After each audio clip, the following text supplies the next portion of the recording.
Assalamualaikum warahmatullahi wabarakatuh. Selamat malam teman-teman semua. Bagaimana kabarnya? Semoga dalam keadaan sehat, selalu bersemangat dalam menuntut ilmu ya untuk malam ini. Nah, malam hari ini nggak kerasa udah pertemuan kita yang ketujuh. Nanti ke pertemuan ke-9 akan ada UTS dan silakan menunggu jadwal UTS ya dari pihak kampus. Nah, di pertemuan ke-7 ini saya masih melanjutkan mengenai struktur organisasi yang sudah saya bahas di pertemuan sebelumnya. Nah, ini mohon maaf sebentar ya, saya diam berhenti sedulu karena sedang azan.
Baik, kita lanjutkan. Saya absen terlebih dahulu.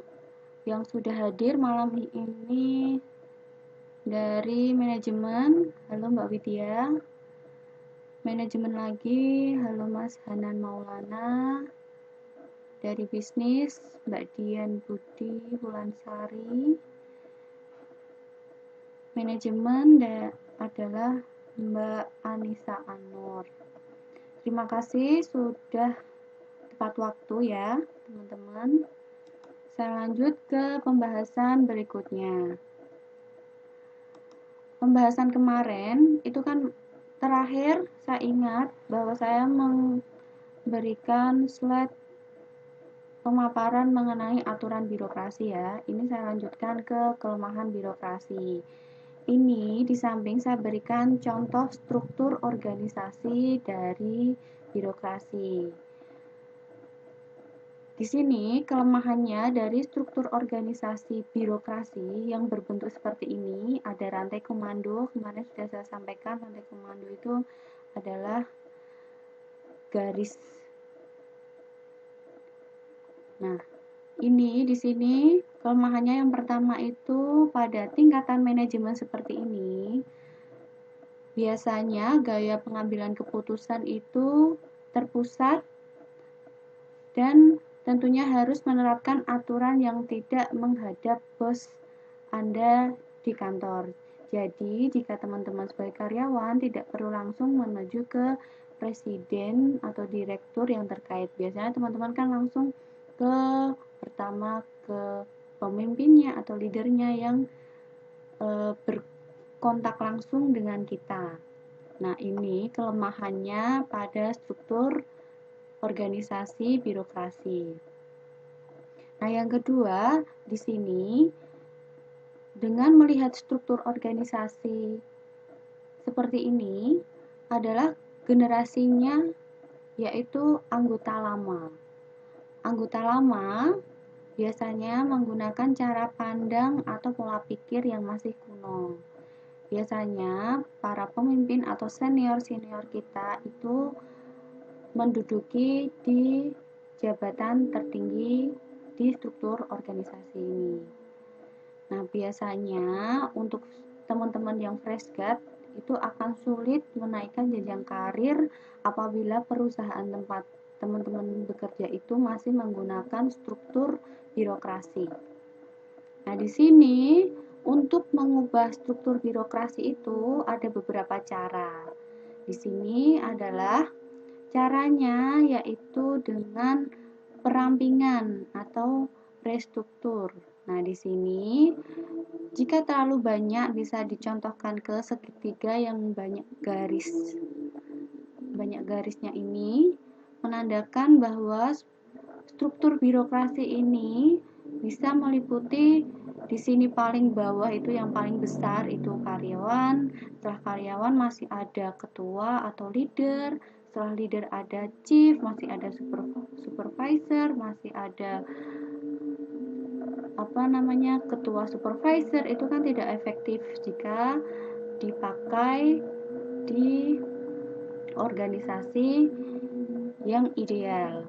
Nah, di sini cara merubahnya struktur birokrasi ini dengan namanya restruktur, yaitu dengan pemotongan ya. Jadi cukup karyawan, middle manager, dan top manager. Hanya 3 tingkatan saja.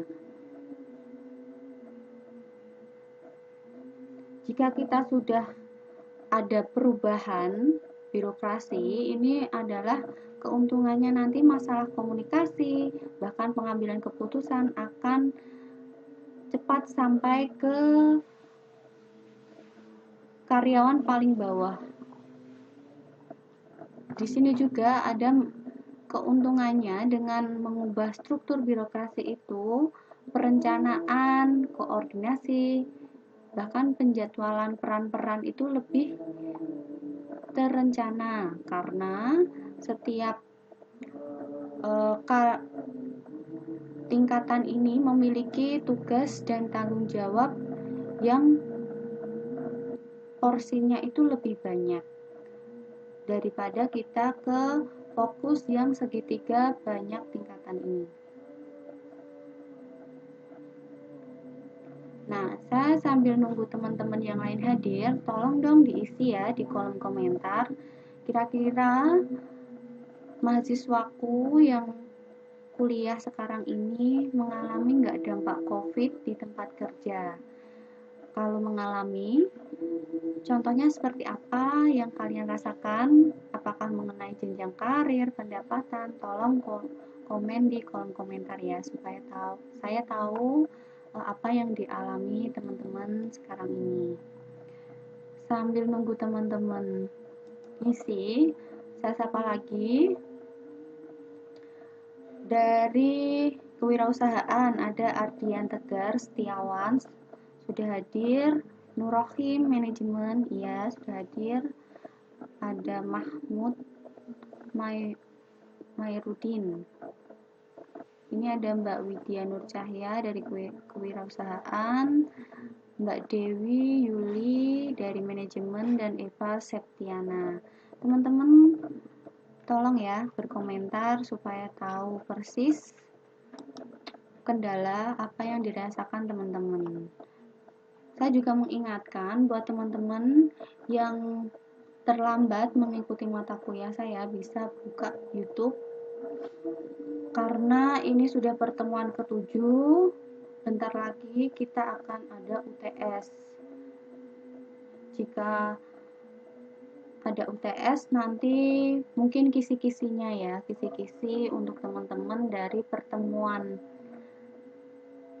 pertama sampai pertemuan ke-7 ini yang kemungkinan akan muncul di ujian mid semesteran. Saya lanjut ke slide berikutnya. Nah, setelah teman-teman tahu struktur birokrasi, ternyata ada yang namanya struktur kelompok. Kalau struktur kelompok ini bisa dilihat dari lingkaran-lingkaran yang berwarna kuning ini di bagian tingkatan paling bawah dari piramida ya. Nah, di sini pengertiannya itu menghilangkan lapisan pada tingkat manajemen menengah itu menimbulkan gagasan atau ide yang berada pada level rendah. Nah, di sini biasanya teman-teman posisi karyawan itu punya kelompok-kelompok tersendiri yang dibentuk dari idenya bersama mengenai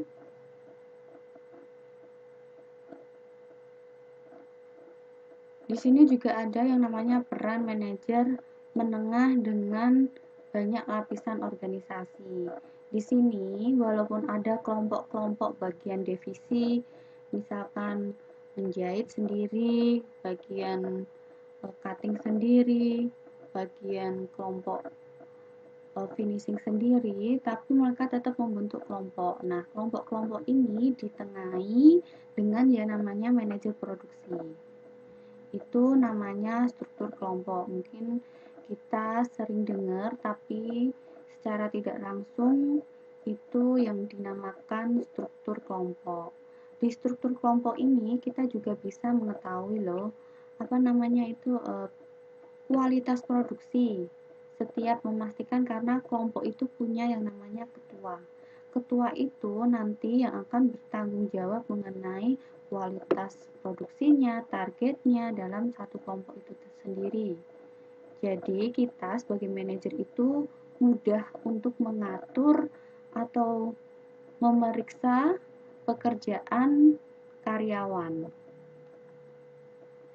Nah, munculnya struktur kelompok itu juga sebagai keuntungan untuk manajer.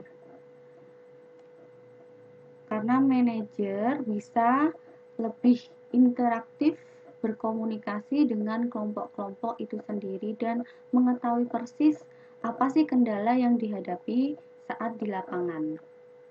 Nah, setelah tadi teman-teman tahu struktur birokrasi, struktur kelompok, sekarang saya kenalkan lagi struktur yang ada di perusahaan itu ada yang namanya struktur sentralisasi dan struktur desentralisasi. Di sini struktur sentralisasi itu adalah pengambilan keputusan yang dilakukan oleh titik tunggal dalam struktur organisasi. Artinya, keputusan dilakukan oleh level tertinggi atau CEO, pemilik, direktur utama dengan ada atau tidaknya inputan dari level yang berada di bawahnya. Di sini berarti apapun masukan dari manajer di tingkat karyawan itu tidak tertampung dan pemilik ini melakukan pengambilan keputusan secara pribadi. Itu dari pengertian struktur sentralisasi. Dan struktur desentralisasi, pengertiannya wewenang untuk mengambil keputusan dan bertindak didelegasikan ke tingkat yang lebih rendah dalam organisasi. Misalnya di sini contohnya ketika musyawarah 17 Agustus setiap divisi akan melakukan menampilkan apa nih, misalnya seperti itu ya. Itu kita sebut aja struktur desentralisasi karena melakukan delegasinya ke tingkat yang lebih rendah dengan cara musyawarah. Setelah teman-teman tahu struktur desentralisasi, kita lanjut ke struktur formalisasi. Nah, pengertiannya mengacu pada keadaan yang mana pekerjaan di dalam organisasi telah terstandarisasi. Jika suatu pekerjaan sangat terformalisasi, maka yang berkuasa memiliki sejumlah keleluasaan yang minimal atas apa yang dilakukan dan bagaimana melakukannya. Ini simpelnya di struktur formalisasi. Formalisasi ini semua kegiatannya sudah memiliki standar, baik itu standarisasi ISO, standar apalagi. Nah, yang dimiliki sebuah perusahaan itu sudah memiliki aturan di dalamnya. Jadi misalkan teman-teman mau izin keluar, itu secara tidak langsung teman-teman harus melewati prosedur yang tahapannya banyak. Nah, itu namanya struktur formalisasi, di mana formalisasi itu sudah memiliki standar atau prosedur yang harus dilakukan semua karyawannya dengan tertib. Setelah kita tahu 4 macam struktur, tadi birokrasi, desentralisasi, sentralisasi, formalisasi. Nah, ini intinya kenapa sih teman-teman di pembahasan pengantar manajemen ini diberikan pengetahuan mengenai struktur organisasi. Nah, pengertian struktur organisasi itu kan merupakan sarana untuk mencapai tujuan, di mana tujuan itu diperoleh dari keseluruhan strategi perusahaan. Maka secara logisnya bahwa struktur harus mengikuti strategi yang disepakati oleh organisasi.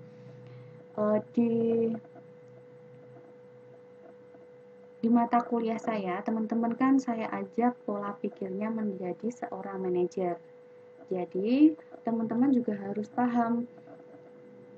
Sekarang tuh saya bekerja pada struktur yang seperti apa. Jadi, teman-teman sudah bisa menilai kondisi lingkungan kerja teman-teman sekarang.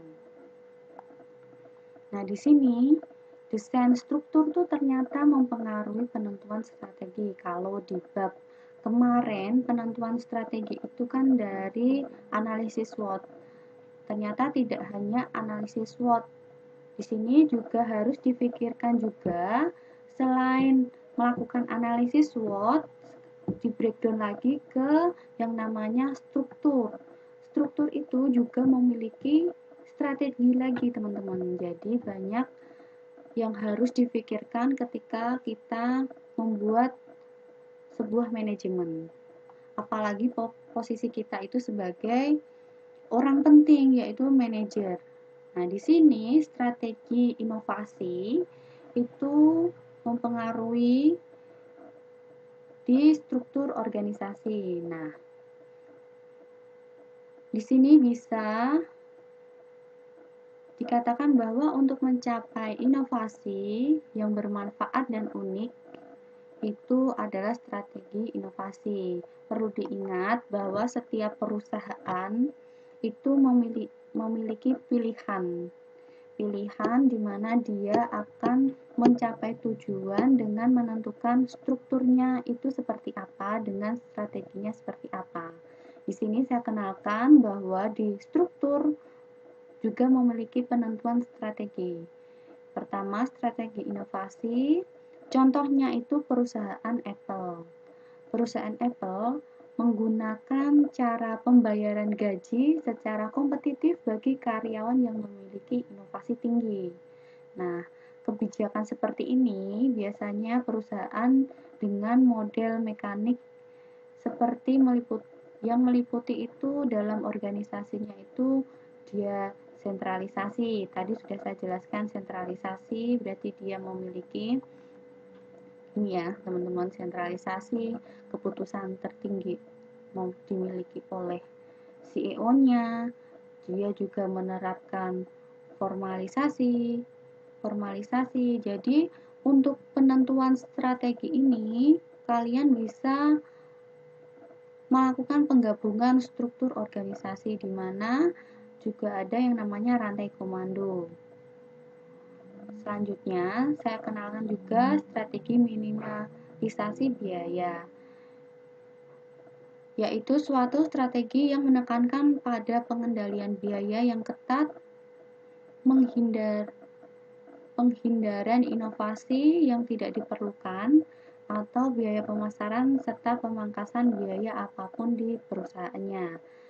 Jadi, contoh strategi minimalisasi biaya ini digunakan di gerai bahan makanan, gerai minuman, gerai makanan siap saji. Jadi, benar-benar melakukan penekanan biaya.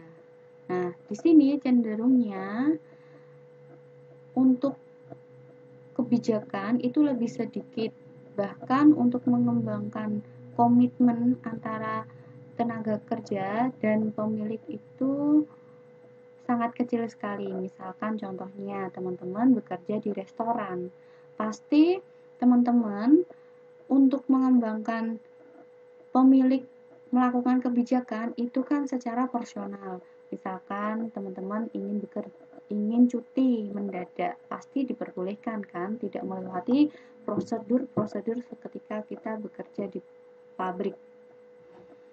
Tentunya akan berbeda. Nah, setelah strategi minimalisasi biaya, saya kenalkan juga ke teman-teman yaitu strategi imitasi. Adalah suatu strategi yang berupaya untuk memindahkan produk baru ke dalam pasar yang baru. Jadi ada second product ya di sini. Nah, ini yang terakhir adalah struktur organisasi non-profit. Ini untuk LSM atau seperti itu, dia juga menggunakan struktur organisasi.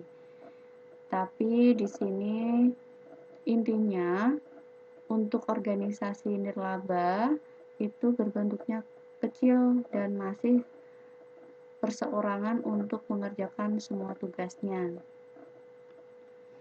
Nah, sebelum saya lanjut ke teman-teman, saya akan baca komentar dari teman-teman yang sudah berkomentar di kolom komentar saya ya. Di sini dari Hanan, iya, tingkat produktivitas menurun karena daya beli konsumen juga berangsur menurun pula. Ini Mas Hanan kerja di mana ya? Halo Mas Trianto, selamat datang. Mbak Widya Retno mengalami Bu kerja sering libur dan perusahaan pindah ke tempat UMR yang lebih sedikit. Ya.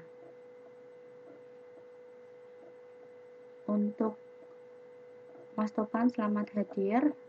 Ke komentar teman lagi ya, teman-teman. Iya, tempat kerja yang sebelumnya buka 24 jam menjadi tidak bisa 24 jam lagi. Otomatis sales menjadi berkurang. Selamat hadir Mbak Heri Purwanti. Produksi menurun, sebagian karyawan dirumahkan. THR dicicil. Ini Mas Nur Rohim ikut kena dampak yang dirumahkan nggak? Ini Anissa Anur mengalami Bu, ada beberapa proyek yang terpaksa dihentikan. Komentar dari teman-teman, jam kerja awalnya jam 7 sampai sekarang transaksinya sudah menurun. Iya.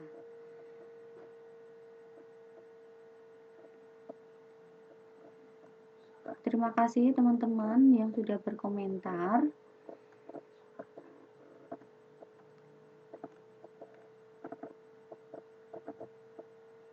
Saya lanjut ke slide berikutnya ya. Nah, ini adalah slide terakhir sebelum saya tutup ya sepertinya. Bentar, oh ya. Ini slide terakhir. Kemungkinan slide ini akan muncul untuk mid semester. Di sini saya minta teman-teman walaupun bekerja, tolong belajar di slide ini ya, yaitu mengenai pemeriksaan tentang efektivitas grup. Di kelas saya, teman-teman menjadi manajer, jadi harus bisa melakukan penilaian mengenai efektivitas karyawannya. Di sini ada arah dan tujuan ya. 0, 5, 10. Di situ ada yang namanya tidak ada arah yang jelas atau kebingungan pada tujuan. Di sisi kanan, arah tujuan dipahami dengan baik. Nah, teman-teman di sini tolong lakukan survei di tempat kalian bekerja sekarang dan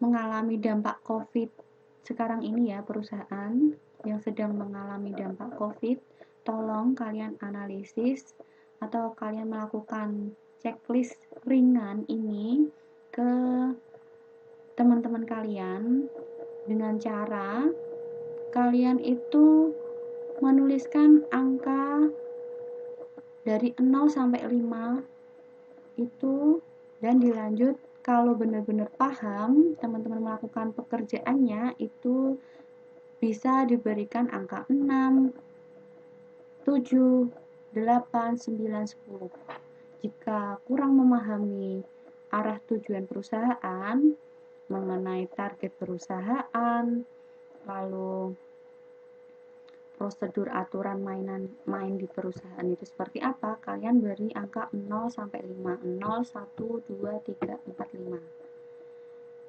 Lalu berikutnya juga sama. Kalian analisis lagi mengenai tentang tujuan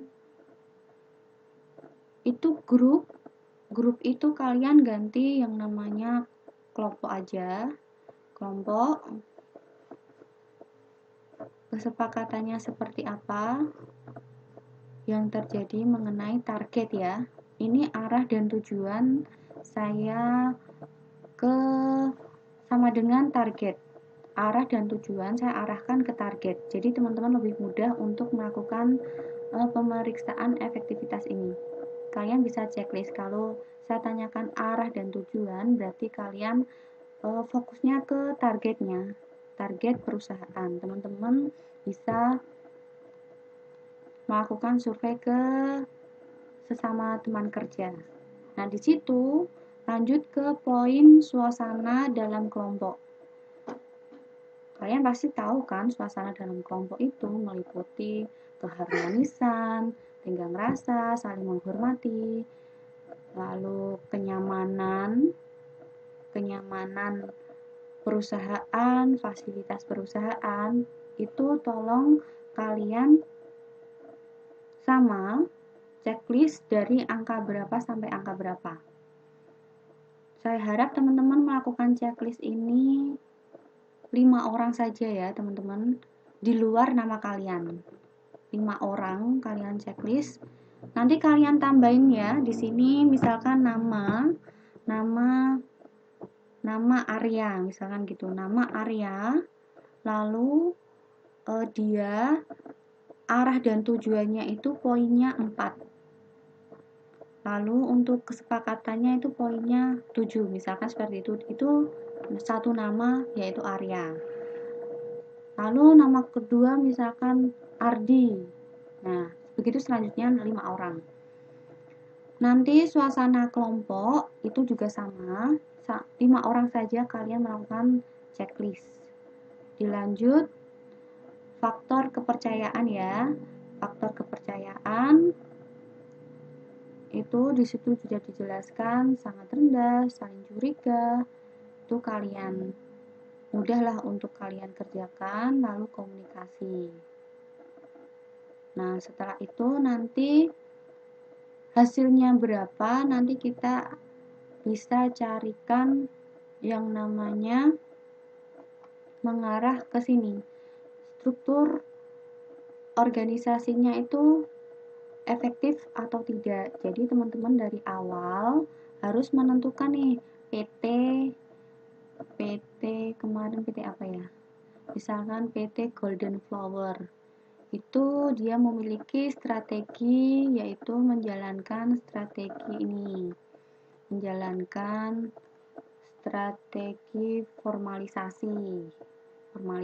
Nah, dari strategi formalisasi itu, setelah kalian analisis atau kalian melakukan pemeriksaan, nah ternyata hasilnya itu lebih banyak yang di poin antara 0 sampai 5. Jadi kita bisa menganalisis sebuah perusahaan, apalagi sekarang terdampak COVID. Kenapa saya hubungkan teman-teman? Saya minta tolong berkomentar mengenai dampak COVID perusahaannya karena di sini. Jadi kalian membuat checklist dengan kondisi sekarang di tengah pandemi COVID perusahaan, kalian merasakan dampaknya dan kalian juga bisa melakukan checklist bersama teman-teman di tempat kerja. Mungkin itu dari materi kita malam ini, pertemuan ke-6, pertemuan ke-7 mengenai struktur organisasi. Begitu ya teman-teman.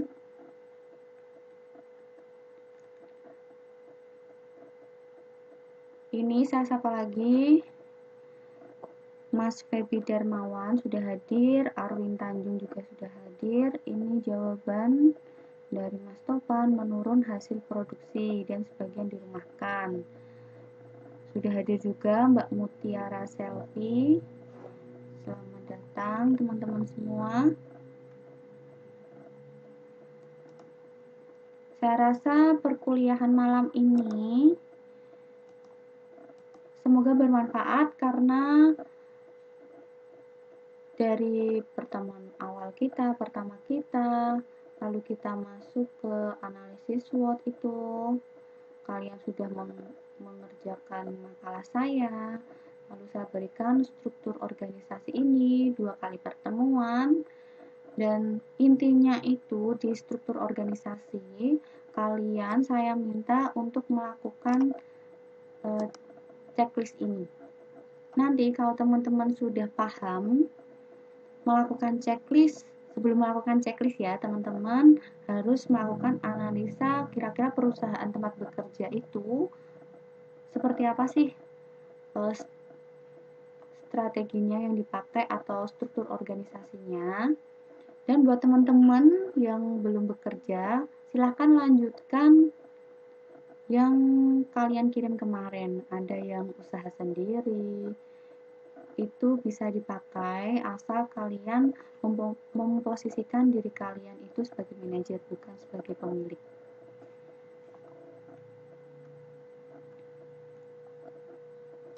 Mungkin itu perkuliahan malam ini. Saya rasa cukup. Semoga perkuliahan malam ini bermanfaat. Oh ya, buat teman-teman yang pingin materi saya PDF bisa by email ya, silahkan email, sebutkan nama, jurusan, lalu keperluan lewat email. Jika yang belum masuk grup WA, silahkan lewat WA, nanti saya kirim materi dari awal perkuliahan kita sampai malam ini.